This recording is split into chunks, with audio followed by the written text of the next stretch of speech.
Python namespace and scope. Namespace in Python.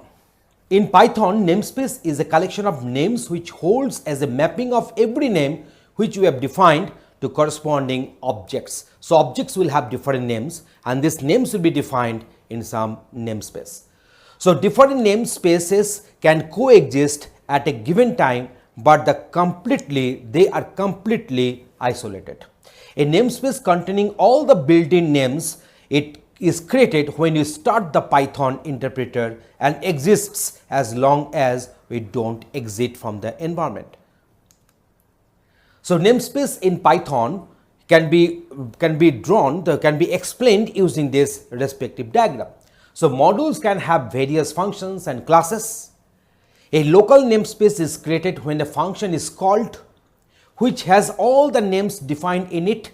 Similarly is the case with the class also. So just see here, we are having one namespace. There is a function local namespace where all the variables, all the objects, whatever we have defined in this particular function, so they will be mapped here. And then we are having this module global namespace, and this particular function local namespace will be the part of this, and then we are having the built-in namespace for the respective application in execution. So I think for the better understanding, let us go for a practical demonstration where we will be showing you that how this namespace can be used in Python. So here is the demonstration.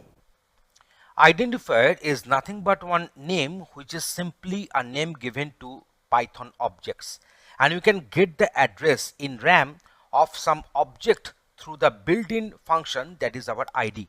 So using this ID function, we can easily get the ID of the respective identifier. So now you can get the different values of ID in our execution, whatever the ID we have written here under the comment. So A is equal to 2. So I want to print the ID of 2. I want to print the ID of A also. So see what we are doing. So here is the outcome. So the ID of 2 and ID of A both are same. You can easily find that both are same. Again, we are assigning A is equal to 2 and we are trying to print the ID of A. We are finding that this ID is also the same as we had before. Next one is that we have made A is equal to A plus 1. So A is now holding the value 3 here. So if we print the ID of A, we are finding that the ID of A has got different, and there is the ID which is different from the ID of A, whatever we got the outcome earlier.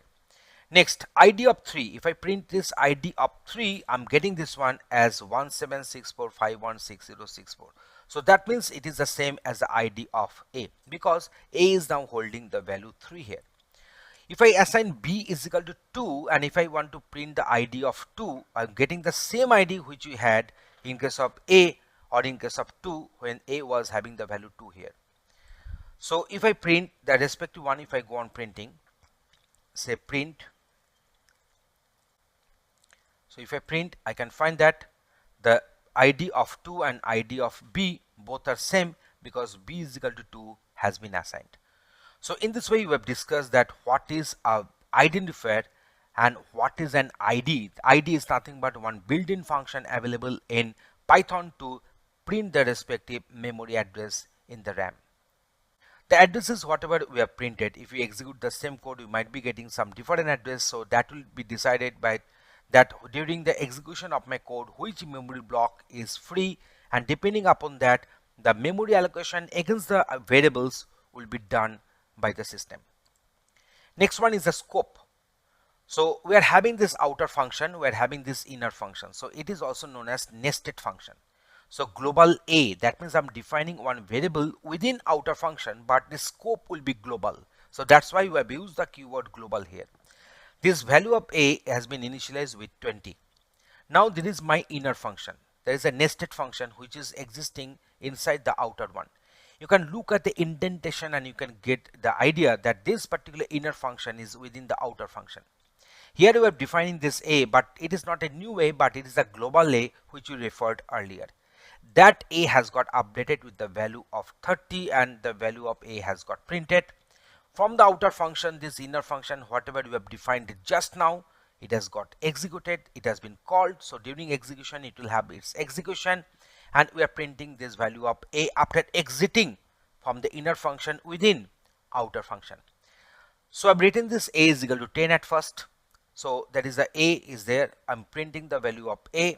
So it is printing 10. Now we are calling this outer function. So when the control will be going to the outer function, this a is actually the global a. That means the a which is right now holding the value 10. So that 10 has got updated with the 20, but we didn't print anything. Then the inner function will be called. So inner function is also referring the same global variable a. So this a is available in the global scope, and that a will be used in the inner function. Now a is equal to 30. Now this 30 is updating the global a scope, the a which is defined in the global scope. Now we are printing this value of a, so it is printing 30 here. After calling this inner function, again we are printing this value of a from the outer function, then it is printing 30. And after calling this outer function, if you print the value of a here, I'm getting 30 back again.